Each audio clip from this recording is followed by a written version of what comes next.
యమ్మీ juicy juicy dahi బడే taste మాత్రం సూపర్గా ఉంటుందండి. ఒక కప్ మీగడ పెరుగు తీసుకోండి, గట్టి పెరుగు అండి. విస్కర్తో మొత్తం అంతా సాఫ్ట్గా కలిపేయండి, ఎక్కడ ముద్దలు లేకుండా. ఒక 2-3 పచ్చిమిర్చి కట్ చేసి వేసేయండి. ఒక 1 ఇంచ్ అల్లం అండి, అల్లం తురిమేసి అది కూడా వేయండి. ఒక కొంచెం కొత్తిమీర అండి, కొత్తిమీర వేసిన తర్వాత తగినంత సాల్ట్ వేయండి. మొత్తం అన్నీ కలిసేలాగా విస్కర్తో మొత్తం ఒకసారి కలిపేయండి. ఒక హాఫ్ గ్లాస్ వాటర్ అనేది వేయండి పెరుగులో. మరి గట్టి కాకుండా మరి చిక్క కాకుండా మీడియం ఉండేలాగా చూసుకోండి, ఎందుకంటే బజ్జీలు వేసేటప్పుడు పెరుగు అనేది పీల్చుకుంటుంది కదా, అందుకే మీడియం ఉండేలాగా చూసుకోండి.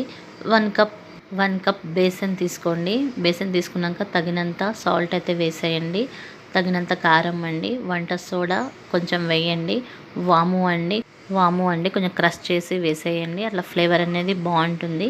మొత్తం అన్నీ కలిపేయండి. ఫస్ట్ ఏమి వాటర్ వేయకుండా, తర్వాత కొద్దిగా వాటర్ వేస్తూ పిండినంతా తడపండి. పిండి మరీ లూజ్ కాకుండా మరీ గట్టి కాకుండా ఇలా వచ్చేలాగా చూడండి, సరిపోతుంది. ఇప్పుడు ఆయిల్ హీట్ అయిన తర్వాత బజ్జీలు అనేది వేసేయండి. బజ్జీలు వేసిన తర్వాత మీడియం ఫ్లేమ్ పైన కుక్ చేయండి. హై ఫ్లేమ్ పైన కుక్ చేస్తే బజ్జీ అనేది మాడిపోతుంది, లోపల అసలుకి కుక్ అవ్వదండి. మీడియం ఫ్లేమ్ మీద చేస్తే మనకి పర్ఫెక్ట్గా కుక్ అయిపోయిందండి. తీసి ఇప్పుడు పెరుగు ఉంది కదా, రెడీ చేసుకున్నాం కదా, దాంట్లో వేసేయండి. వేసిన తర్వాత అన్నీ అలానే వేసేయండి. పోపు రెడీ చేసి ఆ పోపుని కూడా వేసేయండి. ఇది 1 అవర్ తర్వాత తినండి, జ్యూసీగా చాలా టేస్టీగా ఉంటుందండి. నచ్చితే మాత్రం లైక్ చేయండి, కమెంట్ చేయండి. Thank you.